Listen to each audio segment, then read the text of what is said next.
Bonjour, chers élèves. Je vous transmets un message important. Restez chez vous afin de lutter contre ce virus mortel nommé Corona.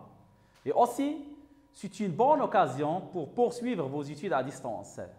J'espère que vous serez en bonne santé et vous passerez des moments agréables auprès de vos parents. Permettez-moi de me présenter. Je m'appelle Saïd Farah, professeur de la langue française au lycée collégial Al-Imam Ali de l'Académie régionale de l'Ayoun Saq al-Hamra. Avant de commencer notre leçon d'aujourd'hui, il est préférable de corriger l'exercice que je vous ai déjà proposé à la fin de la séance de la lecture Portrait d'une fillette, qui appartient à la séance 3, faire la description d'une personne et l'intégrer dans un récit. Alors, passons à la correction de l'exercice. On va commencer par une lecture magistrale. Portrait. Madame Delon avait les cheveux d'un châtain clair, le visage rond, les yeux bleus, le nez fin et la bouche petite. Mais elle était grosse et de petite taille. Monsieur de Candale, lui, était grand de taille. Elle avait des dents très blanches, mais une boucle grande, le nez aquilin, une bouche grande et le nez aquilin. Les yeux bleus, les cheveux blancs. Il s'habillait toujours à la dernière mode et les plus proches tâchaient de l'imiter. Madame de Châtillon, quant à elle, avait les yeux noirs, le front petit, le nez écrasé, les lèvres rouges et minces. Elle avait les cheveux d'un noir foncé, les mains longues, les bras carrés. Elle souriait tout le temps. Donc, vous constatez qu'on a 3 paragraphes. Chaque paragraphe, donc, s'intéresse à la description d'un personnage. Passons maintenant aux questions et les réponses. Première question. Relève le titre de l'œuvre dont ce texte est extrait. Quel en est l'auteur? Donc, la réponse. Le titre de l'œuvre dont ce texte est extrait est Amour gauloise. Et l'auteur s'appelle Bussy-Rabiton. La deuxième question. Les personnages dont on fait le portrait sont-ils en action ou immobiles? On a déjà expliqué dans la séance de la lecture, on a dit, donc, est-ce que la description est dynamique ou bien statique? Alors, pour la réponse, les personnages dont on fait le portrait sont immobiles. Passons maintenant à la question. Je construis le sens. La première question. Je complète le tableau suivant. Donc, le tableau est en relation avec les 3 personnages qui sont dans le texte. Madame Delon. Donc, les traits de Madame Delon, la description de Madame Delon. Pour les yeux, elle avait donc des yeux bleus. Alors, pour le nez, donc c'est fin. Pour la bouche, petite. Donc, on n'a pas des traits pour les lèvres et les dents, mais la taille de Madame Delon, c'est petite. On n'a pas donné des caractérisations pour les mains. Passons maintenant à M. de Candale. M. de Candale avait des yeux bleus, le nez aquilin et la bouche grande. Pas de traits pour les lèvres. Pour les dents, il avait donc des dents très blanches. Il avait une grande taille, donc pas de caractérisation pour les mains. Pour Monsieur de Châtillon, donc, Madame de Châtillon, il avait les yeux noirs, le nez écrasé, donc les lèvres rouges et minces, la taille, donc, et les mains longues. Passons maintenant donc à l'ordre de la description. Donc, pour Madame Delon, l'ordre de la description de haut en bas. Ça veut dire qu'on a commencé par les cheveux jusque bas. B. Pour Monsieur de Candale, de bas en haut. Troisième question. Le classement des adjectifs utilisés pour décrire. Donc, pour la forme, on a rond, carré, écrasé, mince. Pour la taille, on a petite, grosse, grande, grand, petit, longue. Alors, pour les couleurs, on a châtain clair, bleu, blanc, noir, rouge et noir foncé.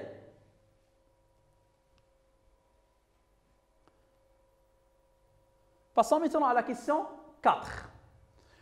L'aspect schéma d'un monsieur de Candale qui est mis en valeur par la phrase « Il s'habillait toujours à la dernière mode et l'aspect vestimentaire, ce qu'on appelle la tenue vestimentaire, le portrait vestimentaire. C'est un homme élégant, ça veut dire qu'il portait toujours de beaux vêtements. Pour la question 5, j'indique le fait de caractère que révèle chez Madame de Châtillon la phrase « Elle souriait toujours ». Et c'est Madame donc, de Châtillon est une femme souriante. Et on dit souriant, bien souriante. Il s'agit ici du portrait moral. Pour la 6e question, le narrateur s'est contenté de décrire des comportements observables. Ça veut dire ici, donc, le descripteur, il décrit ce qu'il voit, sans jugement personnel, sans verbe d'opinion, sans modalisation. Dans ce cas, on parle d'une description objective. Et dans la leçon précédente, on a déjà donné les caractéristiques de la description objective à l'opposé de la description donc, subjective. Donc, passons maintenant à notre leçon d'aujourd'hui, intitulée « Les moyens de la caractérisation » ou ce qu'on appelle la caractérisation. Commençons par l'explication du verbe « caractériser ». C'est quoi caractériser? Donc, caractériser, c'est déterminer avec précision, c'est marquer, c'est distinguer. Donc, on peut par exemple donner un exemple de la classe. On dit par exemple, la classe est propre. Donc, l'adjectif propre ici caractérise la classe d'une manière valorisante ou favorable. Donc, c'est un adjectif qualificatif. Comme on peut caractériser par exemple la classe d'une manière défavorable, on peut dire par exemple la classe est sale. La classe est sale. Donc, c'est une description ou bien caractérisation dévalorisante, défavorable. Donc, ici, on parle du lieu. La classe est un lieu. On peut caractériser aussi une personne. On dit, c'est un homme généreux. Donc, ici, la qualité généreuse, c'est-à-dire la générosité, caractérise l'homme. Donc, c'est une description, c'est une caractérisation valorisante, favorable. Comme on peut dire, Ahmed est un élève bavard. Donc, bavard, ici, c'est un défaut. Donc, c'est un adjectif. Il caractérise donc Ahmed. C'est une caractérisation dévalorisante, défavorable. Comme aussi, on peut donc utiliser donc, un objet pour caractériser un objet. Prenons l'exemple du portable. On dit c'est un portable démodé, ou bien c'est un portable ancien. Donc ici, démodé ou bien ancien caractérise donc le portable d'une manière dévalorisante, défavorable. À l'opposé, on peut dire cet ordinateur est sophistiqué, ça veut dire très développé, à la mode, moderne. Ici, nous sommes devant une description défavorable ou donc valorisante. Donc, passons maintenant aux exemples qui sont sur le tableau. Je lis et je comprends. Commençons par le premier exemple. Anas était gentil. Donc, ici, on a Anas sur le sujet. Était, c'est un verbe conjugué à l'imparfait. Donc, c'est l'auxiliaire être. Puis, on a donc gentil. Donc, ici, l'élément, ou bien, donc, la personne qui est caractérisée ici, c'est Anas. Anas est caractérisé par l'adjectif gentil. Donc, vous voyez ici que l'adjectif est séparé donc, au sujet donc, par le verbe être. Et vous savez bien que le verbe être, c'est un verbe d'état. Donc, connaissez-vous d'autres verbes d'état?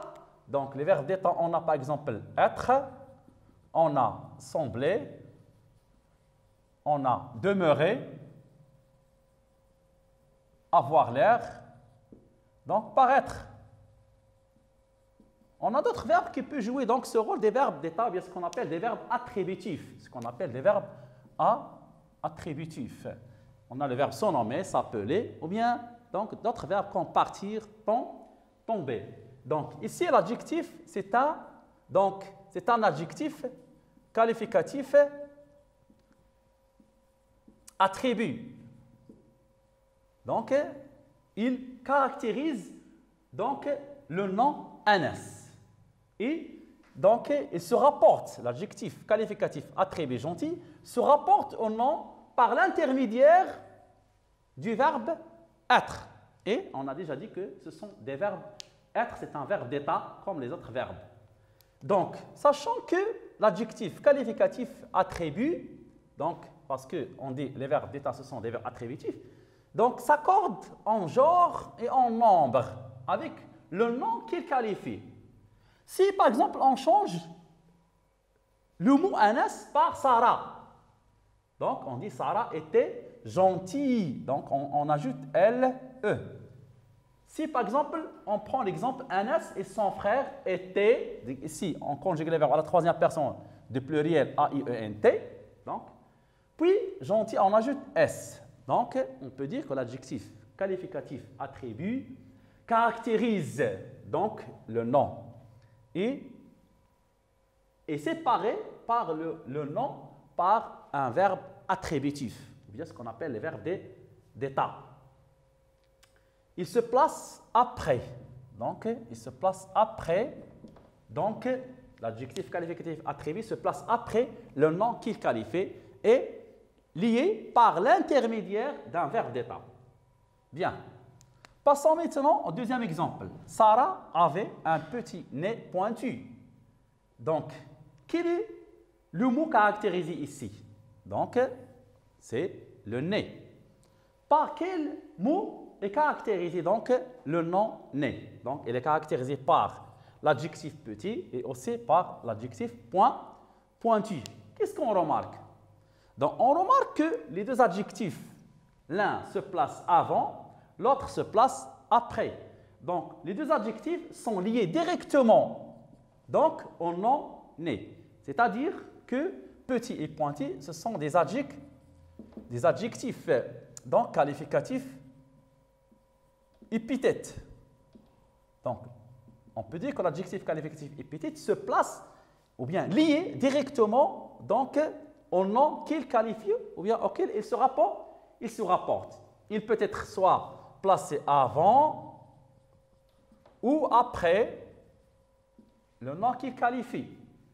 Bien, si on parle de la construction de cette phrase, on peut trouver donc on a adjectif plus nom plus adjectif. On peut donner d'autres exemples sur l'adjectif épithète qui se place avant. On dit le beau cadeau. Le beau cadeau. Donc ici on a beau, c'est un adjectif épithète et cadeau, c'est un nom. On peut dire aussi le tableau blanc. Le tableau blanc. Table, c'est un nom et blanc, c'est un adjectif qui se place après donc, le nom. Donc, une petite remarque sur l'adjectif qualificatif épithète qui caractérise aussi donc, le nom. Donc, la place de l'adjectif qualificatif épithète change parfois le sens de la phrase. Si on dit par exemple un homme grand, un homme grand. Donc ici, un homme grand, on parle de la taille. Un homme grand. Grand, ici, on parle de la taille de la personne. La taille. Donc, la taille de la personne, ça veut dire la corpulence, c'est-à-dire donc la silhouette. Un grand homme, ici, donc vous voyez que l'adjectif, dans le premier exemple, se place après le nom qu'il qualifie. Maintenant, l'adjectif épithète se place avant un grand homme. Ici, grand, il a le sens de l'importance. Ça veut dire que cet homme, il avait une grande importance, soit dans la société, donc dans le tribut. Comme on peut donner un autre exemple, un pauvre garçon. Un pauvre garçon. Vous remarquez ici que l'adjectif épithète se place avant. Donc ici, l'adjectif pauvre a un sens affectif. Ça veut dire ici on parle du sentiment, d'un sentiment de la pitié. Un pauvre garçon. Pauvre garçon. Donc le terme est affectif. Donc comme on peut dire par exemple un homme pauvre. Un homme pauvre.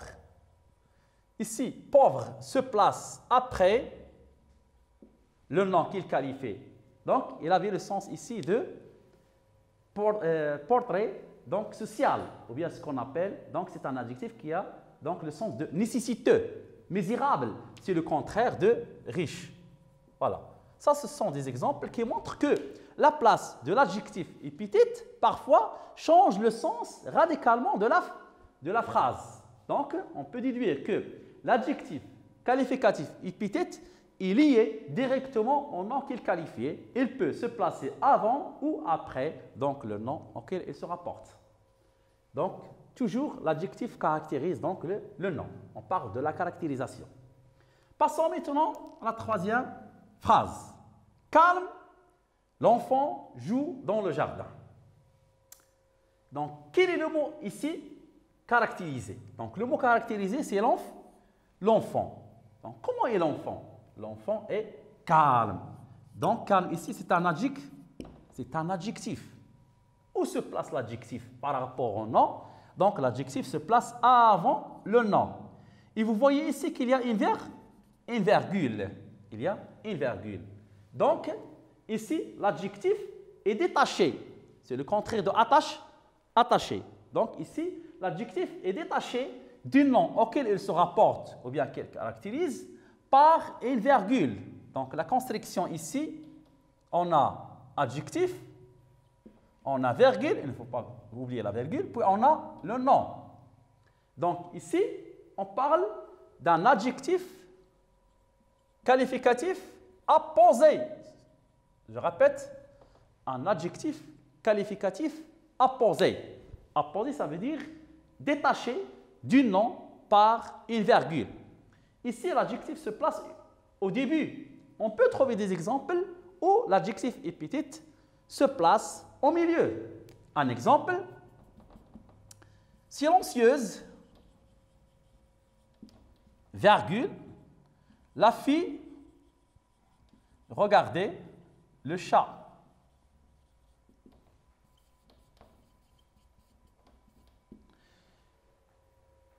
Donc ici se trouve au début, comme l'exemple qu'on a étudié. Silencieuse, la fille regardait le chat.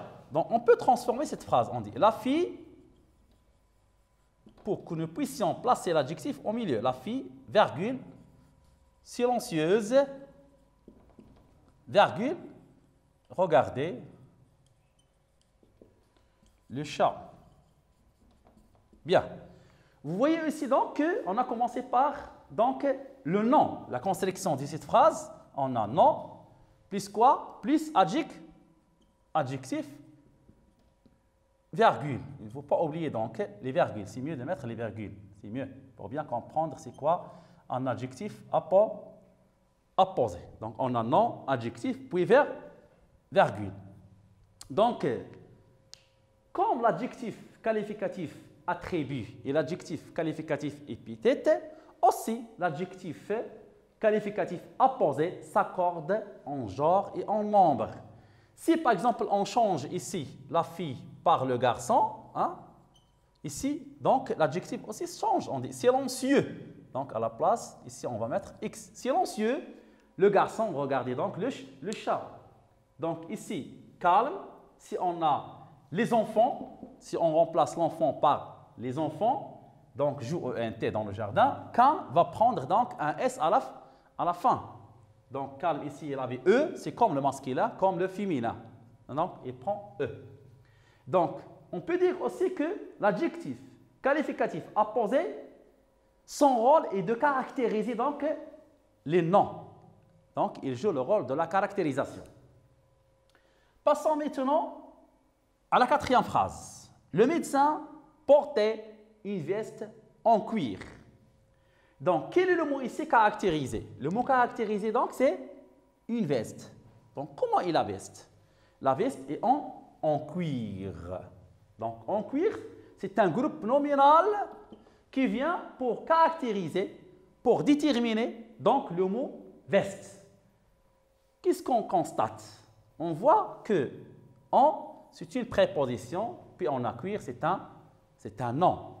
Donc, le complément de nom, ici, en cuir, il vient pour compléter le nom. Donc, on l'appelle complément de nom. Donc, le complément de nom est précédé d'une préposition en. Donc, il n'y a pas seulement la préposition. On peut donner d'autres exemples où il y a d'autres prépositions, comme par exemple à, pour, sans, de. Donc, on va écrire donc des exemples sur donc, le complément du nom. Bien. Alors, on peut dire par exemple une chemise à carreaux. Une chemise à carreaux. Donc ici, à carreaux, c'est un complément du nom précédé de la préposition à. On peut dire par exemple une table en bois. En bois aussi, c'est un complément donc, du nom, la table, et elle est précédée par donc, la préposition en. Et vous voyez qu'il est lié directement et il se place après le mot qu'il qualifie ou bien auquel il se rapporte. On peut dire une bague en or ou bien une montre en or. Comme on peut dire par exemple un roman d'aventure. Donc ici on a la préposition de, un roman d'aventure. Donc ce sont des exemples donc, qui ont une relation avec le complément du nom. Donc le complément du nom ici caractérise donc le mot roman. Donc le complément du nom, il vient pour caractériser donc le mot et il se place après donc, le mot veste. Passons à l'exemple 4 ou bien 5. Il a une voiture qui roule très vite. Quel est le mot caractérisé ici? C'est la voiture. Donc la voiture est caractérisée par quoi? Par la proposition relative, donc par la proposition subordonnée relative. Donc vous voyez ici la proposition subordonnée relative, il se place après le mot voiture. Il qualifie le mot voiture. Donc la proposition subordonnée relative est introduite par le pronom relatif qui. Donc qui se place après l'antécédent. L'antécédent ici c'est la voiture. Donc ici, qui est la fonction, c'est un pronom relatif simple, et la fonction du sujet. Donc, si on veut analyser cette phrase, on dit, elle a une voiture, la voiture roule très vite. Donc, dans la proposition de, la voiture a la fonction du sujet. C'est pourquoi on a utilisé donc, le pronom relatif qui. Donc, les autres pronoms relatifs, on a qui, on a où, on a que, on a dont. Ce sont des pronoms relatifs simples. Pour où, donc c'est complément séquentiel du lieu. Pour que, c'est un complément d'objet direct. Et alors pour dont, c'est un complément d'objet indirect. Ça veut dire qu'il complète un nom, bien un adjectif. Donc la proposition subordonnée relative, il vient pour caractériser donc le mot. Donc il est introduite donc, par un pronom relatif simple, qui, que ou dont, ou bien on a d'autres pronoms relatifs composés comme auquel, duquel, à laquelle. Donc, qu'est-ce qu'on peut déduire? Qu'est-ce qu'on peut retenir donc par ces exemples? Qu'est-ce qu'on peut retenir? Donc, comme je retiens, ou bien, donc, récapitulation de cette leçon. On a, donc, je retiens. Donc, on parle de la caractérisation donc, dans la description. Donc, dans la description, donc, on a dans la description la caractérisation